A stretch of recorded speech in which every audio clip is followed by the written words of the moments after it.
Basically जो आज हम लोग टॉपिक देख रहे हैं, जैसे फोर्थ यूनिट में स्टार्टिंग में हम लोगों ने इंस्ट्रक्शन को देखा था। इंस्ट्रक्शन कैसे होता, क्या होता है। इंस्ट्रक्शन बेसिकली कमांड्स होते हैं, क्योंकि हम लोग को सभी को पता है कि जो भी आप प्रोग्राम रन करेंगे उस आउटपुट कोई भी टास्क होता है, तो टास्क को परफॉर्म करने के लिए अलग अलग जॉब्स सिस्टम परफॉर्म करता है। कई सारी जॉब्स होते हैं, कुछ सिस्टम जॉब होती हैं, कुछ यूज़र की जॉब होती हैं। तो जो सिस्टम जॉब होती हैं या यूज़र की जॉब होती हैं, तो उन टास्क को परफॉर्म करने के लिए, उन जॉब को परफॉर्म करने के लिए कमांड देना होता है, इंस्ट्रक्शन देना होता है। तो ये जो इंस्ट्रक्शन कमांड हम लोग देते हैं, इसको एक स्पेसिफिक फॉर्मेट में दिया जाता है, जिसको हम लोग इंस्ट्रक्शन फॉर्मेट हम लोग पढ़ चुके हैं उसके बारे में। इंस्ट्रक्शन फॉर्मेट में ऑप कोड, ऑपरेंड और मोड ये होता है। उसके इंस्ट्रक्शन फॉर्मेट के टाइप देख सकते हैं। इसके बाद हम लोगों ने देखा था कि इंस्ट्रक्शन क्या होता है। इंस्ट्रक्शन के कैटेगरीज देखी थी कि arithmetic, logic, control, various types of instruction होते हैं अकॉर्डिंग टू देयर नेचर। इस प्रीवियस आप वीडियो लेक्चर देखेंगे तो ये दोनों चीज़ें आपको क्लियर हो जाएंगी फोर्थ यूनिट के 2 दिनों के अंदर लेक्चर में। आज हम लोग क्या देख रहे हैं कि इंस्ट्रक्शन एग्जीक्यूट कैसे करता है, हाउ द इंस्ट्रक्शन एग्जीक्यूट्स। तो इंस्ट्रक्शन एग्जीक्यूशन साइकिल को समझते हैं। सिंपल, ये इंपॉर्टेंट टॉपिक है। बेसिकली इंस्ट्रक्शन साइकिल होता क्या है। इंस्ट्रक्शन साइकिल का साइकिल वर्ड जहाँ भी आता है तो उसमें रिपीटिशन ऑफ जॉब्स होती हैं। कोई चीज़ बार बार रिपीट कर रही हो, एक ही चीज़ को अगर रिपीट करते हैं बार बार, सेम प्रोसेस रिपीट होती हैं, तो उसको हम लोग साइकिल बोलते हैं। तो कई सारी साइकिल्स हम लोग शुरुआत से पढ़ते आ रहे हैं। यहाँ पे इंस्ट्रक्शन साइकिल की बात हो रही है कि अगर आपके कमांड्स कुछ सर्टेन स्टेप बार बार रिपीट करते हैं, if they are, if commands are repeats these steps frequently one more than one time, तो इसको साइकिल, इंस्ट्रक्शन साइकिल बोलेंगे। अब इंस्ट्रक्शन साइकिल में होता क्या है कि जो कोई प्रोसेसर होता है, तो प्रोसेसर, अब तो ये हमें क्लियर हो गया कि कोई भी जॉब, कोई भी टास्क परफॉर्म करना है तो सेट ऑफ इंस्ट्रक्शन देने पड़ेंगे, कमांड देने पड़ेंगे। तो प्रोग्राम जो होता है, वो प्रोग्राम बेसिकली क्या होता है, कलेक्शन ऑफ इंस्ट्रक्शन होता है। ये हम लोग को सभी को पता है, प्रोग्रामिंग में हम लोग पढ़ चुके हैं कि कई सारे इंस्ट्रक्शन को अगर सीक्वेंशियल ऑर्डर में लिख दिया जाए, एक एक रूल के अकॉर्डिंग लिख दिया जाए, तो वो पूरा जो होता है वो इंस्ट्रक्शन, ग्रुप ऑफ इंस्ट्रक्शन क्या कहलाता है, प्रोग्राम कहलाता है। तो जो कोई भी प्रोग्राम एग्जीक्यूट जब होता है तो उसमें एक इंस्ट्रक्शन नहीं होता है, कई सारे इंस्ट्रक्शन होते हैं, नंबर ऑफ इंस्ट्रक्शन होते हैं। तो प्रोसेसर करता क्या है कि उन सभी इंस्ट्रक्शन को वन बाय वन एग्जीक्यूट करता है, सीक्वेंशियल ऑर्डर में एग्जीक्यूट करता है, सीक्वेंशियल ऑर्डर में एग्जीक्यूट करता है। तो कोई भी जैसे इंस्ट्रक्शन नंबर 1 आया, 2 आया, 3 आया, ऐसे कर करके जब तक last end of the line तक नहीं पहुंच जाता, एंड ऑफ द इंस्ट्रक्शन तक नहीं पहुंच जाता है, जब तक प्रोग्राम लास्ट इस लाइन तक नहीं पहुंच जाता, तब तक वो एग्जीक्यूट करता रहता है। तो number of instruction till the program ends, ये प्रोसेस चलती रहती है। इंस्ट्रक्शन साइकिल क्या होता है, इंस्ट्रक्शन साइकिल को हम लोग और एक नाम से जानते हैं, देखिए नाम लिखा हुआ है, fetch, decode, execute. Fetch, decode, execute cycle. तो फेच, डिकोड, एग्जीक्यूट, ये 3 टर्म्स हैं। इनको समझते हैं क्या होता है, अभी आगे बताया गया। कोई भी इंस्ट्रक्शन जब रन करता है, if you want to ask the instruction is executing, तो इसका मीनिंग क्या होता है, एक्चुअल में होता क्या है। एक्चुअल में ये होता है कि कोई भी इंस्ट्रक्शन जब एग्जीक्यूट करता है तो वो फेच, डिकोड, एग्जीक्यूट, ये 3 बेसिक साइकिल हैं, 3 बेसिक ऑपरेशंस होते हैं जो हर इंस्ट्रक्शन में एग्जीक्यूट लिए जाते हैं। तो कोई भी इंस्ट्रक्शन जब एग्जीक्यूट किया जाएगा तो कम से कम 3 स्टेप में तो करना ही पड़ेगा उसको। इसमें कौन कौन से स्टेप होते हैं, यही 3 बेसिक बेसिक ऑपरेशंस जो होते हैं, जो आपके सामने लिखे हुए हैं, फेच, डिकोड, एग्जीक्यूट ऑपरेशंस। ये बेसिक ऑपरेशंस आपके प्रोसेस होते हैं और इसको लिखा जाता है, इसको रन किया जाता है, और कंप्यूटर में ये एग्जीक्यूट करते हैं। तो इन्हीं प्रोसेस, इन्हीं ऑपरेशंस को अगर बार बार हमें हर हर इंस्ट्रक्शन के लिए यही काम करना पड़ेगा प्रोसेसर को। पहला इंस्ट्रक्शन आया, उसका फेच किया, डिकोड किया, एग्जीक्यूट किया, अभी हम लोग देखते हैं क्या उसके अंदर होता है। फिर दूसरा इंस्ट्रक्शन आया, उसमें भी फेच, डिकोड, एग्जीक्यूट किया। तीसरा इंस्ट्रक्शन आया, फेच, डिकोड किया, एग्जीक्यूट किया। ऐसे करते करते हर इंस्ट्रक्शन को वो एग्जीक्यूट करता है सिस्टम, जो आपका प्रोसेसर होता है। और जब लास्ट तक चला जाता है तो आपको डिजायर्ड आउटपुट दिखा देता है कि हाँ, ये आपके प्रोग्राम का आउटपुट है, ये आपका जॉब का रिजल्ट है। हर हर किसी प्रोग्राम का कुछ ना कुछ रिजल्ट होता है, वो आपका शो हो जाता है। तो इन्हीं process, these process is repeated continuously by the CPU. From bootup to shut down of the computer. जैसे ही हम सिस्टम ऑन करते हैं, कंप्यूटर ऑन करते हैं, उस समय से इंस्ट्रक्शन स्टार्ट हो जाते हैं। जैसे आप ये क्या सोच रहे होंगे कि इंस्ट्रक्शन तो जो हम देंगे तभी आएगा, ऐसा नहीं है। इंस्ट्रक्शन सिस्टम भी चलाता है और यूजर भी रन करते हैं। तो कोई भी इंस्ट्रक्शन या कमांड जो होता है वो कब से स्टार्ट होता है? जब से आप सिस्टम ऑन करते हैं। यहाँ पे देखिए ये लिखा भी हुआ है, इंस्ट्रक्शन साइकिल की डेफिनेशन लिखी हुई है कि instruction cycle is also known as fetch, decode, execute operations, and these basic operations repeated continuously, बार बार होते हैं, कंटिन्यूअस होते हैं, लगातार। कब तक होंगे? जब तक कि आप बूटअप करेंगे। बूटअप मतलब होता है सिस्टम स्टार्टअप। बूटिंग प्रोसेस सभी ने पढ़ा हुआ है कंप्यूटर फंडामेंटल के अंदर, कि जब आपने पावर ऑन कर दिया, सिस्टम का स्विच ऑन कर दिया, स्टार्ट कर दिया, उसी के समय से ही इंस्ट्रक्शन साइकिल स्टार्ट हो जाती है। उसी समय से ही इंस्ट्रक्शन साइकिल स्टार्ट हो जाती है। क्योंकि हम जब बूटअप करते हैं, ऑपरेटिंग सिस्टम इंस्टॉल कर ऑन होता है, तभी से इंस्ट्रक्शन रन होने लगते हैं और उनमें ये वाला काम होने लगता है। बूटअप, ये फैच, रिकॉर्ड, एग्जीक्यूशन का काम होने लगता है। तो बूटअप प्रोसेस से जैसे ही आप ऑन करेंगे, ये काम स्टार्ट हो जाता है फैच, डिकोड, एग्जीक्यूट का साइकिल का। और कब तक होता है? जब तक आप सिस्टम शट डाउन नहीं कर देंगे, बंद नहीं कर देंगे। मतलब कि जब तक कंप्यूटर खुला हुआ है, ऑन है, तब तक इंस्ट्रक्शन साइकिल चलती ही रहती है। कभी कोई इंस्ट्रक्शन एग्जीक्यूट होता है, कभी कोई एग्जीक्यूट होता है। प्रोसेसर कभी खाली नहीं बैठता है, कभी भी प्रोसेसर कुछ खाली नहीं बैठेगा। बैकग्राउंड में कुछ प्रोसेस करता रहेगा, बैकग्राउंड में कुछ इंस्ट्रक्शन रन करता रहेगा। अगर आप सिस्टम को खाली छोड़ भी देंगे तब पर भी वो कुछ ना कुछ काम करता रहेगा। तो प्रोसेसर इंस्ट्रक्शन को कंटिन्यूअसली रन करता रहता है, कंटिन्यूअस ऑपरेशन करता रहता है। फेच, डिकोड, एग्जीक्यूट जो साइकिल है वो हमेशा ही रन करती रहती है, हमेशा ही रन करती है। इसको हम लोग इंस्ट्रक्शन साइकिल कहते हैं। अब ये तीन ऑपरेशन समझते हैं क्या होता है। तीन ऑपरेशन जो फेच, डिकोड है, एक सेकंड देख लेता हूँ, कोई वेटिंग में तो नहीं है। तो तीन ऑपरेशंस है, फेच इंस्ट्रक्शन है, डिकोड इंस्ट्रक्शन है, और रीड आगे देखते हैं एग्जीक्यूट। तो तीन स्टेप क्या क्या होते हैं देखिए। फेच इंस्ट्रक्शन क्या होता है? फेच का मतलब होता है फेचिंग करना, एक्सेसिंग करना, रीड करना, कोई चीज यहाँ कहीं से एक्सेस करना। तो फेच इंस्ट्रक्शन क्या होता है? इस इंस्ट्रक्शन में प्रोसेसर क्या करता है कि जो गिवन कमांड है, गिवन इंस्ट्रक्शन है, उसको ढूंढता है। कहाँ से ढूंढेगा? या तो मेमोरी से ढूंढेगा, मेमोरी में एड्रेस मिलेगा उसको। ये एड्रेस कहीं प्रोग्राम काउंटर में स्टोर है। जैसे हम लोग जानते हैं program counter is the special register which store the next instruction, next address of the next instruction. Program counter is the special purpose register which store the address of the next instruction. Okay? तो program counter से उसको address मिलेगा processor को, और उसी address को वो जाके मेमोरी में ढूंढ लेगा। जैसे ही मेमोरी में ढूंढेगा वहां पे उसको कुछ ना कुछ मिल जाएगा, कमांड मिल जाएगा, उसका मशीन कोड मिल जाएगा। तो ये जो ढूंढने का काम है, ये वर्क जो होता है फेचिंग का काम करता है। तो the instruction is fetch from memory address that is stored in the PC, program counter. PC यहाँ पे आपका वो नहीं है, पर्सनल कंप्यूटर नहीं है। यहाँ पे पीसी जो लिखा हुआ है, ये program counter special purpose register की बात कही जा रही है। प्रोग्राम काउंटर एक ऐसा रजिस्टर होता है, आपने पढ़ा होगा, कि जो कि जो नेक्स्ट इंस्ट्रक्शन आने वाला है, आने वाला इंस्ट्रक्शन जो एग्जीक्यूट करना है, अगला इंस्ट्रक्शन, उसके एड्रेस को होल्ड करता है। तो प्रोग्राम काउंटर से हमें आने वाले एड्रेस को क्या पता चलता है? प्रोसेसर को। और उसी एड्रेस से जब एड्रेस मिल जाएगा तो उसको वो मेमोरी में सर्च कर लेगा, और सर्च करने के बाद उसका डेटा को, उसके इंस्ट्रक्शन को कॉपी कर देगा मेन मेमोरी में। तो instruction is fetched from memory address that is stored in the PC program counter and stored in the instruction register. जब ढूंढ के लेके आएगा, एड्रेस मिलेगा प्रोग्राम काउंटर से नेक्स्ट इंस्ट्रक्शन का। अगर पहला ही इंस्ट्रक्शन है तो पहले ही एड्रेस मिल जाएगा।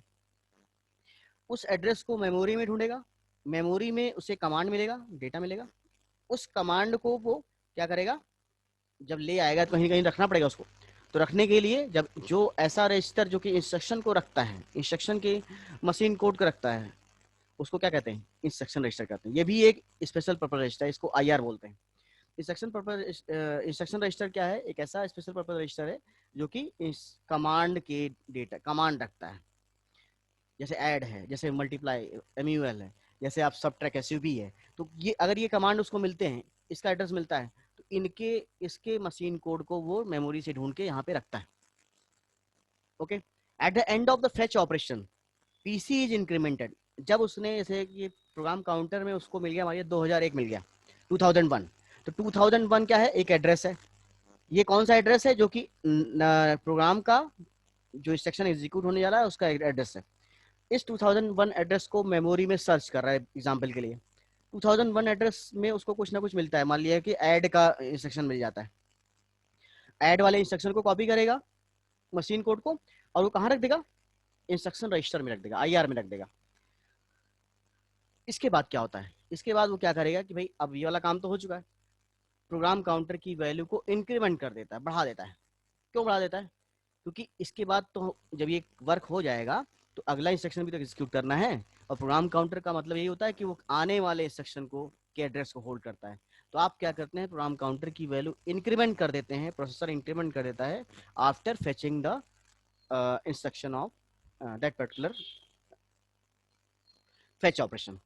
तो फेचिंग ऑपरेशन जब बात होती है तो उसमें यही काम होता है जो इस पैराग्राफ में लिखा हुआ है कि फेचिंग ऑपरेशन जब होता है उसमें किसी भी इंस्ट्रक्शन के एड्रेस को प्रोग्राम काउंटर से प्रोसेसर फेच करता है, उस एड्रेस को मेमोरी में सर्च करेगा। वहां पे सर्च करने के बाद उस एड्रेस पे जो आपका डेटा पड़ा हुआ है, कमांड पड़ा हुआ है, क्योंकि इंस्ट्रक्शन साइकिल है, इंस्ट्रक्शन की बात हो रही है, तो इंस्ट्रक्शन का कुछ मशीन कोड पड़ा हुआ है, ऐड का, सब्ट्रैक्ट का, मल्टीप्लाई, स्टोर, कुछ भी, उसको वो कॉपी करेगा और उसको लाके कहाँ रख देगा? इंस्ट्रक्शन रजिस्टर में रखवा देगा। इंस्ट्रक्शन रजिस्टर में रखवा देगा, बस इतना काम। उसके बाद प्रोग्राम काउंटर के एड्रेस को इंक्रीमेंट कर देगा, बढ़ा देगा, जिससे कि वो नए इंस्ट्रक्शन को, आने वाले इंस्ट्रक्शन को पॉइंट करने लगे। ओके। तो ये जो प्रोसेस है जो आपने समझी है, इस प्रोसेस को बोलते हैं fetch the instruction. This is the process of fetching the instruction. किसी भी इंस्ट्रक्शन को फेच करने का ये तरीका है, ये प्रोसेस है। अब जब इंस्ट्रक्शन आपको मिल चुका है, प्रोसेसर को मिल चुका है, और इंस्ट्रक्शन कहाँ पे रखा हुआ है? इंस्ट्रक्शन रजिस्टर में रखा हुआ है। इसको आप कुछ आगे करना पड़ेगा। तो नेक्स्ट स्टेप लिखा था आपने डिकोड इंस्ट्रक्शन। डिकोड इंस्ट्रक्शन क्या होता है कि अब कमांड तो मिल गया है, लेकिन ये कमांड ऐसे नहीं रन करेगा। कमांड के लिए इसको कन्वर्ट करना पड़ेगा, क्योंकि सिस्टम के अंदर तो वो बाइनरी को समझता है, मशीन लैंग्वेज को समझता है। तो डिकोड द इंस्ट्रक्शन ऐसी प्रोसेस है जो कि जो इंस्ट्रक्शन रजिस्टर में जो जिसमें मिली हुई है, जो मशीन कोड मिला हुआ है, उस ऑपरेशन कोड को, आप कोड को वो कन्वर्ट करता है, डिकोड करता है। डिकोडर आपने पढ़ा हुआ, यहाँ पे डिकोडर का काम आ रहा है। डिकोडर क्या करेगा कि इसको कन्वर्ट करेगा। किसमें कन्वर्ट करेगा? बाइनरी में कन्वर्ट करेगा। कन्वर्ट करने करके उसको स्टोर कर देगा। तो ये जो कन्वर्जन का काम है, ये क्या है? आईआर में होता है, इंस्ट्रक्शन रजिस्टर में होता है, और इंस्ट्रक्शन रजिस्टर के जो कमांड को जो फेच किया गया था उसको डिकोड कर देगा। कन्वर्ट हो चुका है। अब आपका जो कमांड है वो एकदम रेडी है, सिस्टम उसको समझ रहा है। पहले नहीं समझ पा रहा था उसको, लेकिन अब जब डिकोड हो गया है तो उसको वो समझने लग रहा है। जब समझ गया है तो उसको कुछ आगे भी काम करेगा। आगे काम क्या करेगा? अगला काम एग्जीक्यूट का है, लेकिन एक थोड़ा सा छोटा स्टेप इसमें और दिया। मैंने कहा कि ये तीन तो बेसिक है ही है, लेकिन इसके अंदर बहुत सारे स्टेप होते हैं। तो एक स्टेप और इन्होंने बढ़ा दिया है कि read the effective address. Read the effective address का मतलब क्या है कि हम लोग ने इफेक्टिव एड्रेस एड्रेसिंग मोड में पढ़ा हुआ है कि कोई भी एड्रेस अगर एक्चुअल में नहीं मिल पा रहा है तो प्रोसेसर खुद से एड्रेस जनरेट करता है। If the instruction has an indirect address, the effective address is read from the memory, otherwise operand are directly read in the case of immediate operand access. ये जो एक स्टेप है, ये step एक condition type का है कि अगर आपने डायरेक्टली एड्रेस मिल गया प्रोग्राम काउंटर से, तब तो आपने ढूंढा और ला दिया। अगर डायरेक्ट एड्रेस नहीं मिल रहा है, वो इनडायरेक्ट एड्रेसिंग मोड को यूज कर रहा है कि जो आपका एड्रेस मिला है वो पूरा कंप्लीट नहीं है, उसने कुछ ना कुछ ऐड करना पड़ेगा, ऐड करके नया एड्रेस बनाना पड़ेगा। तो नया एड्रेस जो बनाते हैं वो क्या होता है? इफेक्टिव एड्रेस बन जाता है। ये हम लोगों ने पढ़ा था पहले एड्रेसिंग मोड में। तो इफेक्टिव एड्रेस जब बनाना पड़ता है प्रोसेसर को, तो बना के क्या करेगा? पहले एड्रेस को बनाएगा, जनरेट करेगा, उसमें कुछ ऐड करके कुछ डिस्प्लेसमेंट ऐड करेगा और उसको कुछ एड्रेस नया बना देगा। क्यों बनाते हैं? जिससे सिक्योरिटी मेंटेन रहे। और ये जो नया एड्रेस बना है ये इफेक्टिव एड्रेस है, और इस इफेक्टिव एड्रेस को जब बन जाता है तो इसको फिर सर्च करेगा मेमोरी में, और फिर वही आईआर में लेके आता है और आईआर डिकोड करता है। तो ये जो लिखा हुआ है ये एक स्पेशल कंडीशन है। अगर इफेक्टिव एड्रेस जनरेट करने की जरूरत पड़ रही है तो इफेक्टिव एड्रेस जनरेट करवाया जाता है, और जनरेट कराने के बाद हम रीड करते हैं। पहले यहाँ पे डायरेक्टली रीड हो रहा था और यहाँ पे जनरेट करवा के रीड हो रहा है। तो एक तरह से ये कंडीशन टाइप, स्पेशल कंडीशन। अब ये जब सेकेंड स्टेप था ये तो कन्वर्ट हो चुका है, system is ready to execute that particular instruction. अब यहाँ पे देखिए थर्ड, ये मेन स्टेप है, थर्ड या फोर्थ कह सकते हैं अगर इसको आप नहीं मानते लो। तो एग्जीक्यूट द इंस्ट्रक्शन क्या है? अब यहाँ पे चीज रन हो रही है, ये मेन इंपॉर्टेंट है। इसी को हम लोग बोलते भी हैं कि हमारा कमांड रन हो रहा है, हमारा कमांड एग्जीक्यूट हो रहा है। क्योंकि एग्जीक्यूट ऐसी प्रोसेस है, एग्जीक्यूट एक ऐसी प्रोसेस है जो कि रिजल्ट देती है, आउटपुट देती है। इसी के लिए इतना सारा काम हो रहा था।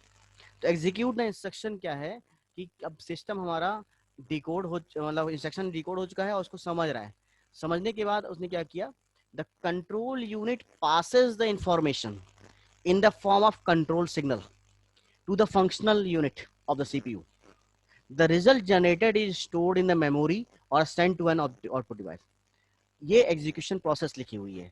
अब यहाँ पे जब कन्वर्ट हो चुका है कमांड आपका डिकोड वाले इंस्ट्रक्शन स्टेप के बाद, तो कमांड कन्वर्ट होने के बाद होगा क्या कि यहाँ पे अब कंट्रोल यूनिट का रोल आ गया। कंट्रोल यूनिट अब यहाँ पे वर्क करेगी। कंट्रोल यूनिट क्या वर्क करेगी कि जो भी कमांड आया है उस कमांड के करस्पॉन्डिंग जितने सिग्नल भेजने हैं, उसको जितने कंट्रोल सिग्नल भेजने हैं, कौन कौन से रिसोर्सेज चाहिए, मेमोरी चाहिए, एएलयू चाहिए, रजिस्टर चाहिए, क्या क्या चाहिए, उन सब चीज़ों को अलॉट करता है। अगर डेटा ट्रांसफर करवाना है तो बसेस का यूज़ कर लिया। मतलब कंट्रोल यूनिट उस इंस्ट्रक्शन को रन करवाने के लिए सारे काम कराएगा, सारे वर्क करता है। ओके, तो कंट्रोल यूनिट क्या करेगा कि जो आपने कन्वर्ट करवाया है, इंस्ट्रक्शन को डिकोड कराया है, उसको रन करने के लिए सारे रिसोर्सेज अवेलेबल कराता है। जैसे मैंने एग्जांपल दिया कि आप बसेस का यूज अलॉट कराएगा, मेमोरी का अलॉटमेंट कराएगा, एलयू का अलॉटमेंट कराएगा, रजिस्टर प्रोवाइड कराएगा, हर चीज कराएगा। और ये सब कंट्रोल सिग्नल को भेजता है, कंट्रोल सिग्नल भेजेगा। तो मतलब कि जो भी आपने जैसे ऐड दिया हुआ है, ऐड को कन्वर्ट करके वो क्या करेगा कि उसको रन करवाएगा। और रन कराने के साथ साथ कई सारे फंक्शनल यूनिट भी इन्वॉल्व होती हैं। जैसे आप देख रहे हैं यहाँ पे कि एएलयू इन्वॉल्व हो रहा है, रजिस्टर भी इन्वॉल्व हो रहा है, मेमोरी भी इन्वॉल्व हो रही है, कई सारी चीजें इन्वॉल्व हो रही हैं। अब जब ये सबका यूज करते हुए वो कमांड रन हो जाएगा, आपका कंप्लीटली एग्जीक्यूट हो जाएगा। एग्जीक्यूट रन होने के बाद क्या करेगा कमांड? आउटपुट देगा। अब आउटपुट जब आ गया है, इस आउटपुट को ही रखवाना पड़ेगा। तो आउटपुट जो रिजल्ट आया है, इस रिजल्ट को हम लोग कहाँ कहाँ रख सकते हैं? या तो मेमोरी में स्टोर कर सकते हैं, आप चाहें किसी फाइल में आपने स्टोर कर दिया, सेकेंडरी स्टोरेज में हार्ड डिस्क के अंदर कहीं सेव कर दिया, या कहीं रख दिया मेमोरी के अंदर। दूसरा तरीका क्या है कि आप आउटपुट पे दिखवा दे रहे हैं, आउटपुट डिवाइस पे दिखवा रहे हैं, क्योंकि आउटपुट डिवाइस क्या करती है? It show the result. तो आउटपुट डिवाइस पे आप दिखवा सकते हैं। आउटपुट डिवाइस जैसे कि मॉनिटर है, स्टैंडर्ड प्रिंटर है। ओके, तो this types of output devices used to show the result. तो कंट्रोल यूनिट ने क्या किया कि वो सारे रिसोर्सेज अवेलेबल कराए, कंट्रोल सिग्नल दिया, फंक्शनल यूनिट को अवेलेबल कराया, एग्जीक्यूट कराया आपका इंस्ट्रक्शन, और उस इंस्ट्रक्शन को रिजल्ट को भेज दिया। कहाँ भेजना है वो आप बताएंगे, और उसके बाद फिर वो मेमोरी में भेजेगा या तो फिर वो आउटपुट डिवाइस में भेजेगा। तो ये एक पूरी प्रोसेस है। ये मेन 3 प्रोसेस हैं जो कि बार बार एग्जीक्यूट होती हैं। एक कमांड के लिए जैसे आपने ऐड भी लिख दिया तो भी ये 3 स्टेप होंगे। आपने STA स्टोर लिख दिया तो भी 3 स्टेप होंगे, रीड लिख दिया तो भी 3 स्टेप होंगे। मतलब कोई भी कमांड, छोटे से छोटा कमांड भी लिखेंगे तो ये 3 स्टेप तो होने ही है, फेच, डिकोड एंड एग्जीक्यूट। यही स्टेप बार बार एग्जीक्यूट करते हैं for each and every instruction. इसीलिए इसको क्या बोलते हैं? इंस्ट्रक्शन साइकिल बोलते हैं। इसीलिए इसको इंस्ट्रक्शन साइकिल बोलते हैं। The cycle is then repeated by fetching in the next instruction. अब जब एक इंस्ट्रक्शन एग्जीक्यूट हो रहा है, रिजल्ट स्टोर करवा लिया आपने, अगला काम क्या करना है? फिर से वहीं ऊपर जाएगा दोबारा से, नेक्स्ट इंस्ट्रक्शन के एड्रेस को कहाँ मिलेगा? पहले उसने इंक्रीमेंट कर रखा था, प्रोग्राम काउंटर में नए इंस्ट्रक्शन की वैल्यू है, दोबारा से उसको ढूंढेगा मेमोरी के अंदर, ला के इन IR में रख देगा, IR डिकोड कराएगा, डिकोड करने के बाद एग्जीक्यूट करेगा, रिजल्ट स्टोर करेगा। इस तरह से फिर से ये चलता रहता है, चलता जब तक कि इंस्ट्रक्शन रहे ना। तो क्योंकि रिपीटिशन प्रोसेस है, बार बार सेम स्टेप रिपीट कर रहे हैं, इसलिए इसको साइकिल कहते हैं। और क्योंकि इंस्ट्रक्शन का इन्वॉल्वमेंट होता है साइकिल, देखिए यहाँ पे एक डायग्राम के थ्रू भी आपको दिखाने की कोशिश हुई है। ये देखिए, एक किसको समझ जा रहेगा, ये फ्लो चार्ट बना हुआ है, सिंपल फ्लो चार्ट। आपने जानते होंगे कि इंस्ट्रक्शन के फ्लो को बताता है, कमांड के फ्लो को बताता है। स्टार्ट बना हुआ है, स्टार्ट मान लिया हुआ, आपने सिस्टम ऑन कर दिया, पहला काम क्या कर रहा है, जो आपने लिखा था load address of to PC, program counter के एड्रेस को लोड करो, ढूंढो उसको, मतलब लोड कर दिए, लोड मतलब रीड करना।